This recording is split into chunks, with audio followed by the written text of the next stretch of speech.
সর্বপ্রথম ফিটনেসের নজর দেওয়া দরকার। কবুতরটা আপনি ফিটনেস আনতে হলে সবার আগে কৃমির ডোজটা দিতে হবে। কৃমির ডোজটা দিতে হবে। একটা মানুষের স্বাভাবিকভাবে আপনি জ্ঞান করেন, একটা মানুষের স্বাস্থ্য হয় না কেন? আপনি আপনারা বলতে পারবেন যে আপনি কবে কৃমির ডোজটা ইউজ করছেন। দেখেন আপনার পেটের ভিতরে কত পরিমাণ যে কৃমি রয়েছে আপনি নিজেও জানেন না। দেখেন একটা কৃমির ওষুধ খাইলে কিন্তু ফিটনেস অটোমেটিকই গ্রো করে। দেখেন আপনি যদি রক্ত এই ভালোভাবে উৎপাদন হচ্ছে কিন্তু কৃমি নষ্ট করে ফেলছে, তো আপনার ফিটনেসটা আসবে না। তেমনভাবে কবুতরের ফিটনেসটাও ফিরাতে হলে আপনাকে কবুতরের আগে কৃমির ডোজটা দিতে হবে।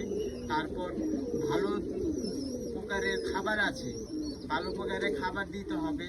তারপর প্রতিদিন ঠিক টাইমে টাইম টু টাইম খাবারটা মেনটেন করতে হবে, পানি দিতে হবে।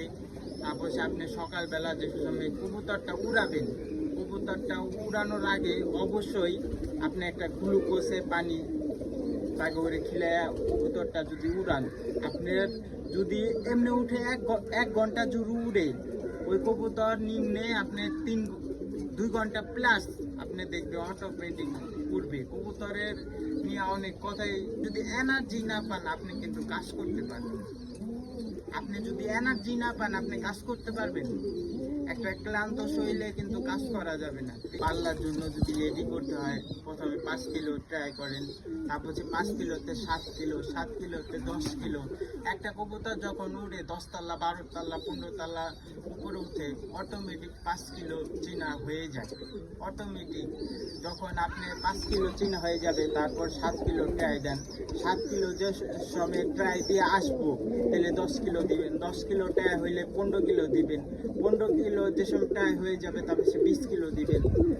ধাপে ধাপে যখন আপনি 50 কিলো, 60 কিলো যখন ক্যাপচার হয়ে যাবে, তখন কিন্তু অটোমেটিক আপনার কবুতরটা 5,000 টাকা দিয়ে যদি কিনেন, আপনার অটোমেটিক দামটা হয়ে যাবে 30,000, 50,000। ওটা গ্রেডের উপরে আপনার কবুতর কথা বলবে।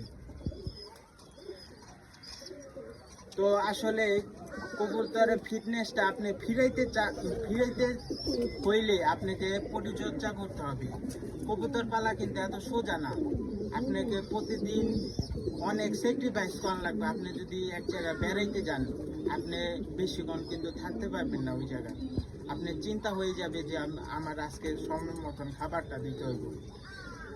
বা অনেক সময় ছাড়া কবুতর আছে যে আমরা বামে ছাইরা ছোঁয়া যাই, কোনো নিয়ে যাইলে গা বাজে অনেক সময় ক্ষতি করে হালায়। আপনি মনে বোঝেন 10টা কবুতর ভিতর একটা শখের কবুতর, ওই কবুতরটা যদি আপনার বাঁচে মাইরা যায়, আপনার কলজার ভিতর লাগবে যে 10 কেজির একজন পাথর মাইরা বুঝে। ঠিক ঠিক। একটা কবুতর, শখের কবুতর যে হারাইলে কি যন্ত্রণাটা লাগে, তখনই আপনি বুঝতে পারবেন যে কিলা আমি গেছিলাম এক জায়গায়।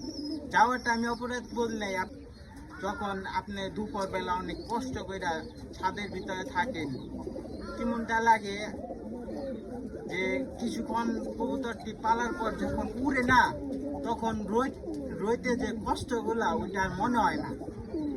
কেন মনে হয় না? যে আমরা আজকে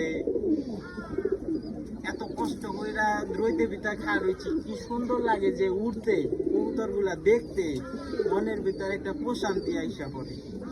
ঠিক বলছি নিশ্চয়।